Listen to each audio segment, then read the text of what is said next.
My dear students, कैसे हैं आप सब। आई होप आप सब बहुत ही स्वस्थ और कुशल होंगे और अपने घर में बिल्कुल सेफ होंगे।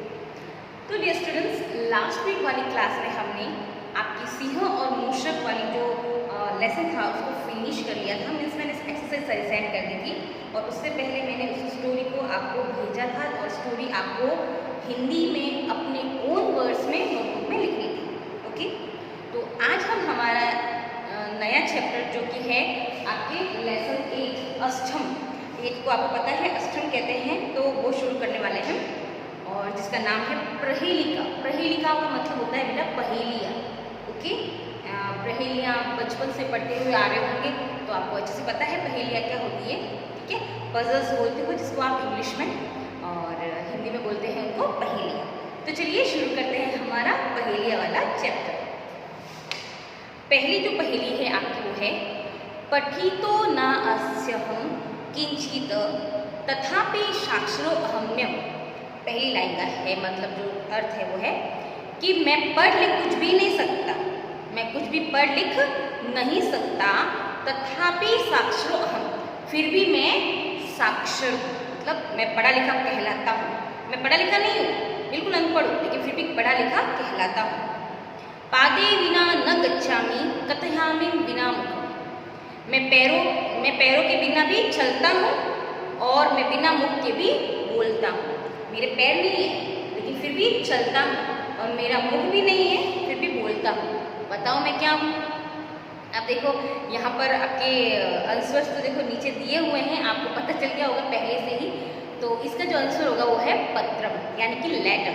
ओके, फर्स्ट जो पहेली है उसका जो है वो होगा पत्रम, है ना। फर्स्ट पत्रम इसलिए कि देखो जो लेटर होता है बेटा वो खुद पढ़ा लिखा होता नहीं है, लेकिन फिर भी वो क्या कहलाता है साक्षर, क्योंकि उसको साक्षर लोग भी पढ़ सकते हैं। उसके पैर नहीं होते फिर भी वो यहाँ से ठेठ बॉम्बे दिल्ली कहीं भी भेज दो चला जाए, और उसका मुख है नहीं है लेकिन फिर भी वो बोलेगा। किस तरह बोलेगा, क्योंकि हम उनको पढ़ेंगे इसलिए वो बोलेगा।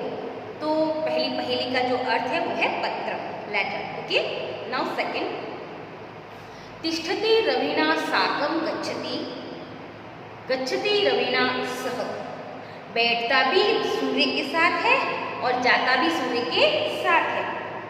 अंधकार से यह शत्रु, जो अंधकार का शत्रु है, अंधेरे का दुश्मन है, तो सर्व प्रकाश।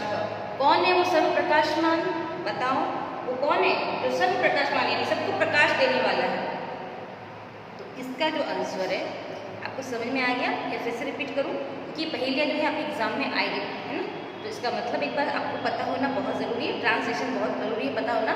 तो तिष्ठति सूर्य के साथ, मतलब सूर्य के साथ ही आता है और सूर्य के साथ ही जाता है।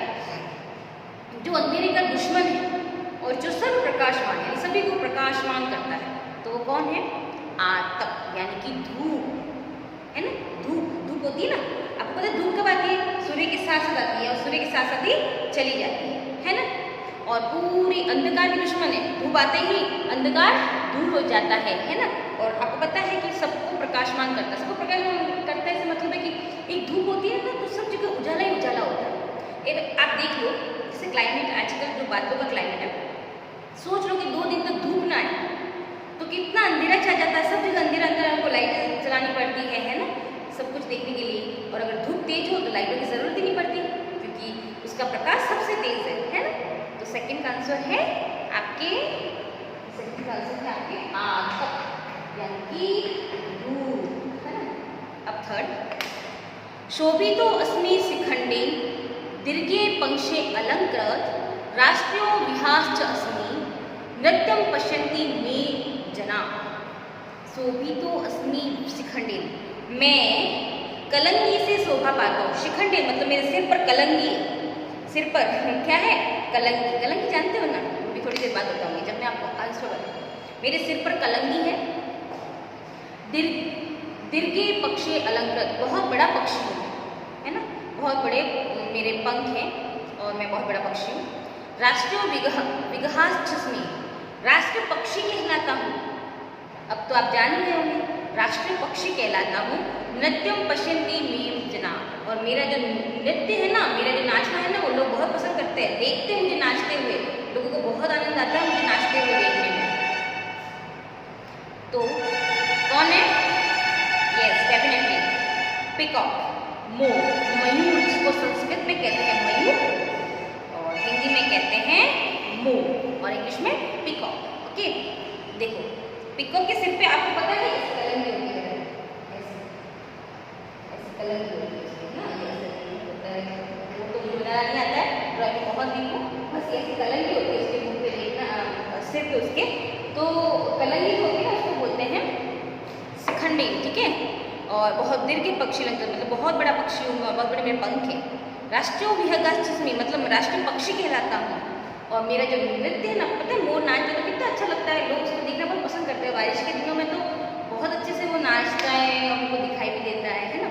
तो इसका आंसर होगा मयूर। नाउ फोर्थ, पादे पीबामी खादामी दूषितम पवनम सदा। पादे पीबामी मतलब मैं पैरों से पीता हूँ, पैरों से पानी पीता हूँ। खादामी खाता भी हूँ, पैरों से ही पानी पीता हूँ, पैरों से ही खाता हूँ। दूषितम पवन खाता किस क्या हूँ मैं? दूषितम पवनम मतलब खराब जो गंदी पवन होती है मैं हमेशा वही खाता हूँ, ठीक है। पैरों से पीता हूँ और हमेशा दूषित जो हवा होती है ना वो मैं खाता हूँ।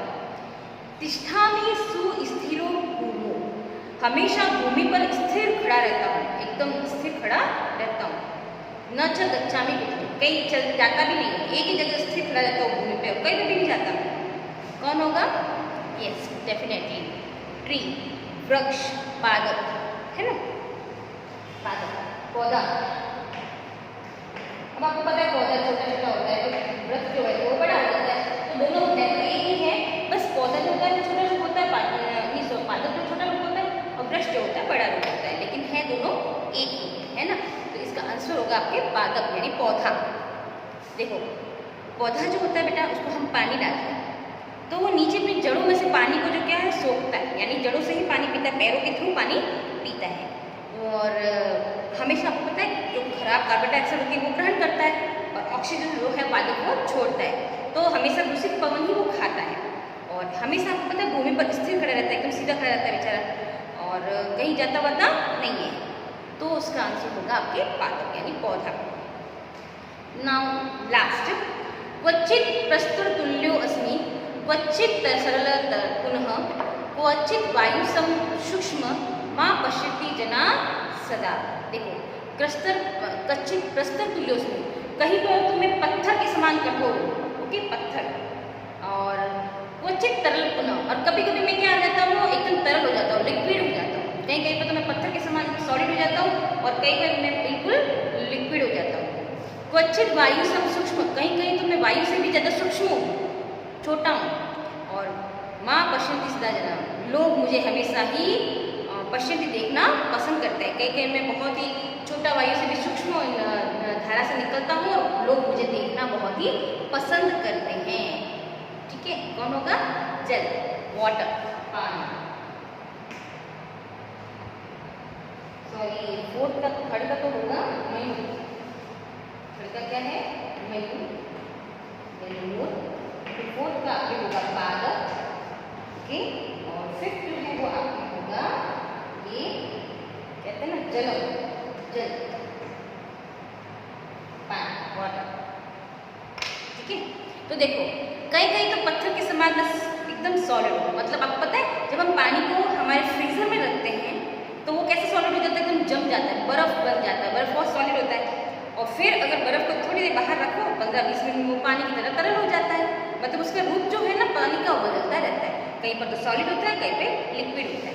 उसके बाद सूक्ष्म, आपको पता बहुत सूक्ष्म, आपने देखा होगा पानी जो है किसी भी सूक्ष्म मतलब एक इतना सा छेद होगा उसमें से भी निकल जाएगा, वायु से भी सूक्ष्म छेद में से निकल जाता है, तो बहुत सूक्ष्म हो कहीं कहीं पे। और लोग मुझे देखना पसंद करते हो ना, आप ही देख लो, जैसे फाउंटेन, झरने वगैरह जहाँ निकलते हैं ना, लोग उनके देखने के लिए वहाँ पहुँचते हैं। जैसे अब देख लो डैम अगर पूरा फील होता है, भर जाता है, तो लोग उसे देखना कितने लोग देखने जाते हैं ना, बहुत आनंद आता है उनको एक देखने में, पानी को देखने में, तो लोग उसको देख के बहुत ही प्रसन्न होते हैं, उनका मन बहुत ही तृप्त होता है। तो बेटा आज का ये चैप्टर आपकी 5 पहेलियाँ थी जो मैंने आपको करवा दी है। आई होप आपको पांचों पहेलियाँ समझ में आ गई होगी। तो बेटा ये आज का आपका होमवर्क है कि आपको पांचों पहेलियों का ट्रांसलेशन हिंदी में लिखना है, फिर उसके आगे उसका आंसर लिखना है। देखो किस तरह से, मैं एक बार फिर बता देती हूँ। जैसे आपको पहली पहेली ऐसे लिखनी है, नंबर डालना है, फिर आप पूरी ही लिखोगे संस्कृत में, जो पूरी ही लिखोगे तो चलेगा। आपको पहला अक्षर लाइन पढ़नी तो ओके, फिर आप dash dash dash dash dash कर देना, फिर आपके लास्ट वाला मुखम, दूसरा वर्ड मुखम, लास्ट वर्ड। आप ध्यान से सुनना, फिर बार बार आप मुझे फिर कॉल करोगे, पूछोगे, मैं एक्सप्लेन करती हूँ यहाँ पर। पठी तो पहला अक्षर, फिर डॉट डॉट डॉट डॉट, फिर पहली लाइन में फिर लास्ट में लिख लेना लास्ट का अक्षर, यानी पहेली का लास्ट का अक्षर है मुखम, और ये हो गया आपकी पहेली पूरी। ये हो गया, ये आपने संस्कृत में लिख दिया, ठीक है। फिर उसके बाद आपको यहाँ लिखना है अनुवाद, फिर ऐसा बना के फिर इसका हिंदी ट्रांसलेशन लिखना है, फिर इसका लिखना है उत्तर।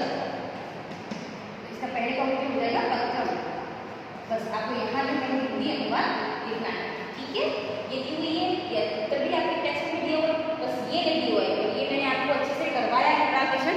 तो मैं जानना चाहती हूँ कि मतलब आप ध्यान देते भी हो या नहीं देते हो, और अगर ध्यान देते हो तो बहुत ईजी है आज की पांचों पहेलियाँ। मैं चाहती हूँ कि आप लिखें, और अगर आप कहीं भी कुछ भी डाउट है तो you can write from pencil. आप पेंसिल से लिखना, ताकि अगर डाउट होगा तो आप उसको रफ करके वापस पेन से लिख सकते हो, ओके। तो एक बार आप प्लीज़ पेंसिल से ही लिखना, ताकि कोई डाउट हो और बाद में जब चेकिंग हो तब मैं डाउट निकालूँ तो आप उसको क्लियर कर सको, ओके। आपका पेज खराब नहीं होगा, आपका ट्रांसलेशन खराब नहीं होगा। Got it dear students? तो आपको पहला अक्षर लास्ट वाला अक्षर लिखना है इस तरह से, उसका फिर अनुवाद लिखना है, फिर इसका उत्तर लिखना है। इसी तरह से फिर आपको सेकंड पहेली लिखनी है, तिष्ठति, पहला वर्ड जो लिखना है आपको तिष्ठति पूरा लिखना है। तिष्ठति इस तरह से देखिए, ये यहाँ पर मैंने तिष्ठति लिख दिया, ठीक है। फिर हमने डॉट डॉट डॉट डॉट लगा दी, फिर लास्ट वाला जो वर्ड है वो है सर्वप्रकाशन। इस तरह से लास्ट में लिखना है तो सर्वप्रकाशन, ठीक है। पहली पूरी, उसके बाद आपको क्या लिखना है अनुवाद, ठीक है। अनुवाद लिखने के बाद फिर आपको लिखना है ओके। तो बेटा इस तरह से आपको ये आज का होमवर्क करना है। एक्सरसाइज में आपको नेक्स्ट वीडियो में करवा दूंगी, एक साथ फिर आप नहीं कर पाओगे। आज के लिए आपका होमवर्क इतना ही है, ओके डियर स्टूडेंट्स।